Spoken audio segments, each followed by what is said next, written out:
The 4-hour work week is a lie, but this part still works.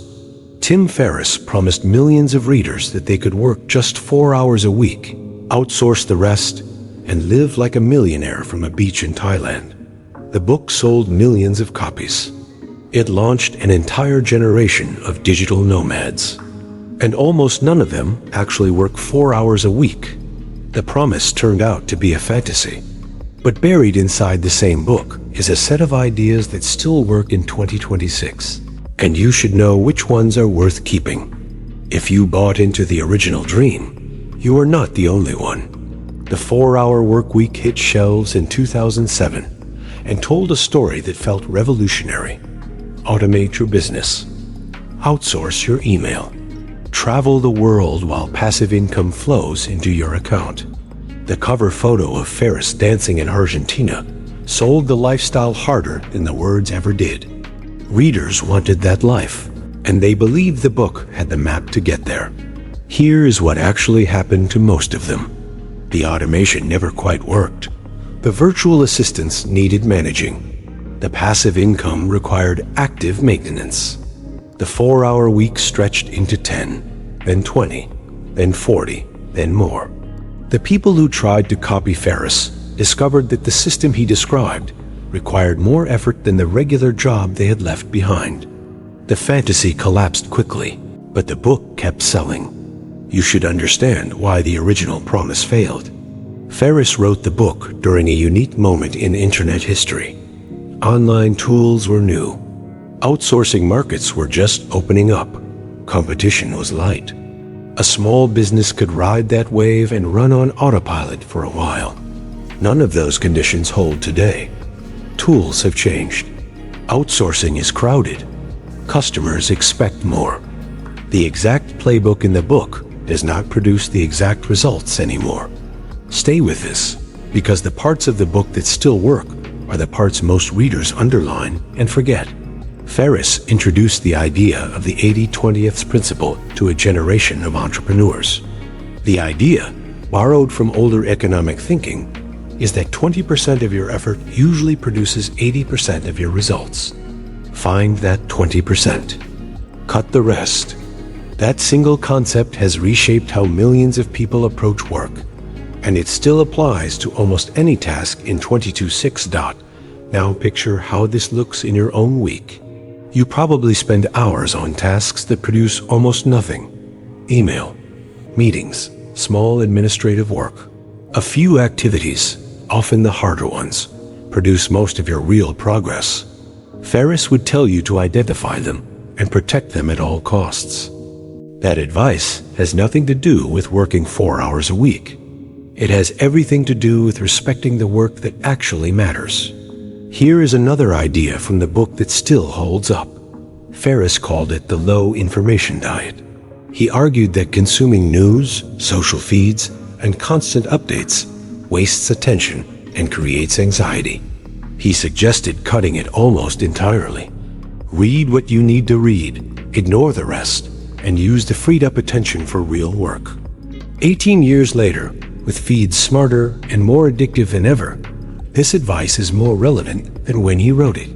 You should pay attention to a third concept the book introduced. Ferriss called it lifestyle design. The idea is that you do not need to wait until retirement to live the life you want. You can build small versions of that life into your current schedule. Take the trip before you can afford the dream version. Learn the skill before you have the time. Live in pieces rather than waiting for one big payoff that may never come. Stay with this, because the lifestyle design idea has aged well. The original framing was about outsourcing your business and traveling the world. The deeper principle survives the framing. You can design your life around what you actually want, rather than around what your job allows. The tools to do this have improved enormously. Remote work, flexible schedules, location-independent careers. All of it is easier than it was in 2007, even if the 4-hour week itself is still a fairy tale. Now think about the parts of the book that have aged badly. Ferriss spent chapters on how to negotiate remote work arrangements that were rare at the time. Most of that advice has been overtaken by the post-2020 shift in how companies operate.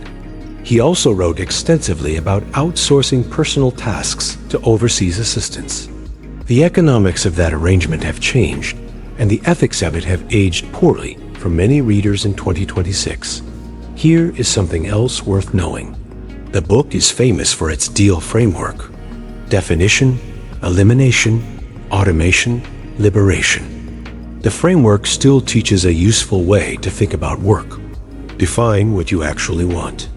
Eliminate what does not serve that goal. Automate what is left where possible. Liberate yourself from the assumption that your time has to be sold to one employer for the next 40 years. The labels are dated, but the questions still cut through noise. You should also know that Ferriss himself has moved away from the original framing of the book. In interviews over the past decade, he has admitted that the 4-hour week was a marketing lie. He works far more than 4 hours a week now. He runs a podcast, invests in companies, writes regularly, and trains hard. The book that promised escape from work was written by someone who never actually stopped working. That contradiction is now part of the legend. Stay with this part, because the contradiction matters. Most readers wanted to escape work entirely. Ferriss wanted to escape work he hated. Those are very different goals.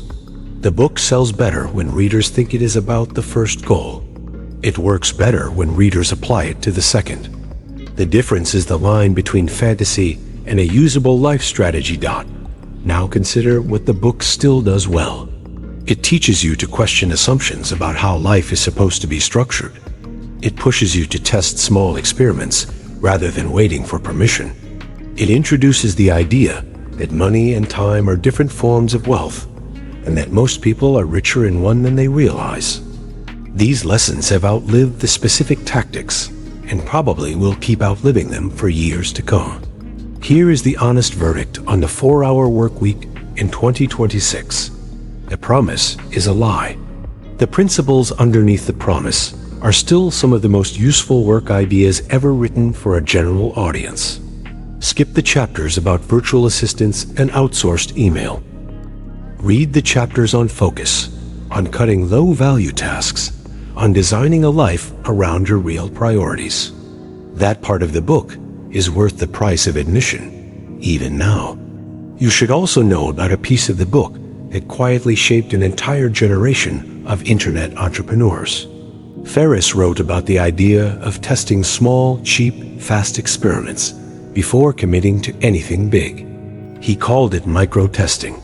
The basic idea was to spend a tiny amount of money to find out whether an idea had any pull in the market, rather than betting everything on a guess.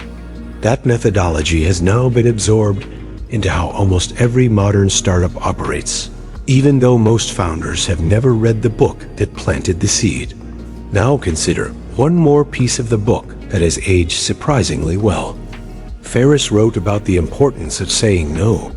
He argued that the people who win at modern work are the ones who guard their attention ruthlessly, decline meetings that do not need you, refuse projects that drain energy without producing results, walk away from conversations that go nowhere. This advice was contrarian in 2007. By 2026, it has become one of the few survival skills that actually separates productive people from busy ones. If you only take one thing from this summary, take this. The 4-hour week was always a marketing hook. The real lesson was that most people spend their lives doing work that does not matter, for goals they did not choose, on a schedule someone else set. Question all of that, and the book finally does what it was meant to do.